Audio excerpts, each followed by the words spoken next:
Uvo lecha kol habrachos ha'ele v'sigucho ki tishma b'kol Hashem Elokecha. This week's Parshat Ki-Tavo, we have 14 psukim describing the most wonderful, idyllic state of us being the recipients of the blessings of HaKadosh Baruch Hu, both personally, Baruch Atah Ba'ir, Baruch Atah Ba'Sadeh, and nationally, in Asoncha Hashem Elokecha Elyon HaKol Goyei Ha'aretz, that Klal Yisrael will reach a state of being in some way elevated above all the other nations of the world. Elevated in what sense? Not necessarily because of their great military might or industrial powers or startup investments or medical research, but Elyon HaKol Ha'aretz. Why? Because Ki Tishma B'Kol Hashem Elokecha. Because all the nations of the world, the nations of the world will see that we live a different life. We're marching to a different tune. We are following the mitzvot, the values, the understanding, the wisdom of the Torah, the way in which the Torah structures our personal life, our family lives, our national life. All that will become a dugma ishit. This is really the wonderful brachas of Parshat Ki-Tavo. I'd like to look at one strange word that appears in this parsha, and that is these brachas will find you. They will catch you. They will catch up with you. It's a strange thing. You would have thought that we are looking for the brachas. It seems that that's not the case. The brachas are looking for us, and they will catch us. What is being said here is something very profound, and that is that actually to live a blessed life, to live a life of simcha, and to live a life of blessing can never really be something that we focus on as a goal in life. Simcha and bracha can always only be a byproduct of a life which is lived meaningfully and purposefully according to the Ratzon Hashem, according to the Torah, and then indirectly we will get this bracha. If we have a look at the Gemara in Shabbos Daf Lamed, the Gemara there is grappling with an interesting question. Chazal say, Bikshu Chachomim Lignoz a Sefer Koheles, that the book of Koheles written by Shlomo HaMelech, there was a doubt whether to include it in the Tanakh or not. Why not, says the Gemara, Shedevorov Soshim Zeh Zeh, because several psukim are really contradicting each other. And it's very confusing.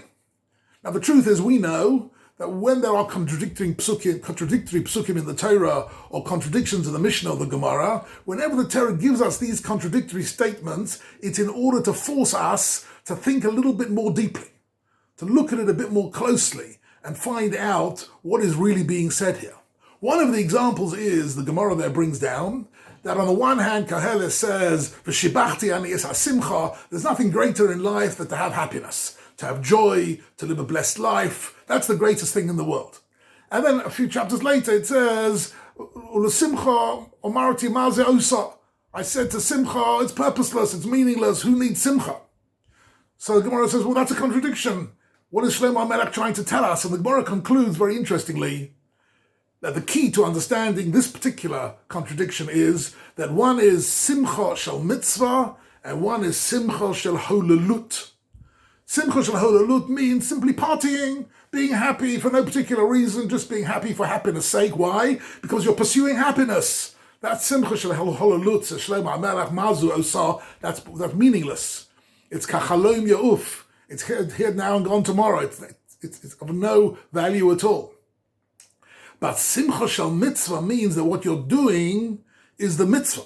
You're focusing on making a beautiful Shabbos, making a beautiful Rosh Hashanah. You're focusing on giving tzedakah properly and chesed properly, davening properly, and then you get simcha as a byproduct of doing the mitzvah. That is shibachti anes hasimcha. That's a simcha shel mitzvah about which the Gemara there says, ein hashchina shora ela mitoch simcha shel mitzvah. That's the only way that we can ever experience the presence of the Shekhinah in this world, is the happiness and the joy which come as a side effect of our pursuit of Torah and mitzvahs. There was actually a very interesting book I read many years ago by an economist, a fellow called John Kay, called, strange title, Obliquity. And in it he shows that even in the world of commerce, there are certain goals that you can only achieve obliquely. Obliquely in this context means indirectly. You can't directly achieve it. You have to aim at something else, and as a side effect, you'll get this goal. And he shows with a few examples how certain big companies were very profitable by aiming at quality of products and quality of customer care and all sorts of other important goals of theirs. And then they were profitable. At a certain point, they changed management and they focused on profit. That was their goal. And as soon as they focused on profit, they became less profitable. Because actually, sometimes you can only achieve goals indirectly. And this is particularly true about happiness and joy and simcha in life. That a simcha, which is simply, I'm going out to be happy, doesn't work. I'm going out to do something meaningful and purposeful, and as a result of which there will be happiness. That is the formula the Torah is talking about. And therefore, these brachos will catch you. Why? By listening to the Kol Hashem, they will inevitably, they will catch you, they will remain with you, and that is the great bracha and the insight of this part of Parshas Ki-Tavo. I'd like to connect it just for a minute with something mentioned earlier in Parshas Ki-Tavo, which is the agriculturalist at the end of 3 years has had 3 years of harvests of wheat, of barley, of grain, of grapes, made wine and olives, he's made oil, he's become very wealthy over the 3 years. At the end of the 3 years, he has to make an account. He has to do an audit. This isn't a simple accountant's audit, this is an audit of mitzvahs. He has to look back and see, has he given his Maisa Rishon? Has he given his Maisa Sheni? Has he looked after the Kaya and the Levi? Has he looked after the Oni, the Almona, the Ger, the Yosem, people who are in need? Has he given Maisa Sheni? Has he given Bikurim? Has he done all the things that are required of him in terms of using his produce to give to other people and look after other people? If he's done that, then he's able to say, that's an amazing pasuk in this week's parsha, if he makes this audit, what he needs to do is to be able to say, Osisi kechol asher tzibisoni. I've done everything that I've been asked to do. Who can ever say that? In this particular case, one can say that because these mitzvahs are quantifiable. You know you've had X amount of income. You have to be able to give at least minimally a certain percentage in order to give to other people. Once you've given it to other people, then you have achieved the goal. Here you have a Rashi, which is one of the most beautiful, succinct Rashis in the whole of the parasha, possibly in the Torah. Rashi says, what does it mean? I've done everything you wanted me to do. It says Rashi 3 words. Rashi says, somachti v'simachti boy. Boy means with it, with the produce, with the wealth you've given me, somachti. I experienced a life of joy. And the life of joy can only come about, as I mentioned before, by using the wealth for good purposes, not for selfish and egoistic purposes, but in order to promote Am Yisrael and Klal Yisrael, and to promote Torah and mitzvahs and chesed, and to use it for the best way possible. V'simachti bo means I have caused other people to be happy. I've created happiness in other people. And that is the greatest goal that every Jewish person has, with everything, all the gifts and talents and assets that we've all been given, to be able to say, somachti v'simachti bo. But the simcha that one gets in one's life is always a side effect. One has simcha from one's children, right? But you don't have children in order to have simcha.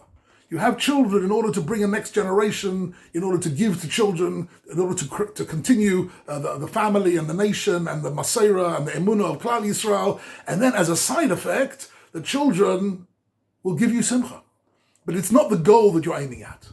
And that is really the hisigucha. And this is one of the wonderful insights in this week's parsha, a parsha which has also in it lots of predictions of doom and destruction, but it starts with these 14 psukim of brachas to tell us that actually the goal of Klal Yisrael is to reach a level v'ro'u kol amei ha'oretz ki shem Hashem nikra alecha, that all the nations of the world should be able to see clearly that we Klal Yisrael are living according to the value system, the ideas, the midas, which the Torah requires of us, v'yoru mimeka, and they will be in awe of you, and that is the bracha that we're hoping for as we're getting close to Rosh Hashanah. HaKadosh Baruch Hu Yisimcha Lekim Rosh V'lo Lezonov, that we should be indeed L'Rosh leaders in our private lives, leaders in the world, in the right way possible, and in that way we'll be able to bring down that HaKadosh Baruch Hu Yiftach Hashem L'chos Otzoro HaToiv, the Eitzar, the storehouse of HaKadosh Baruch Hu is Ein Sof,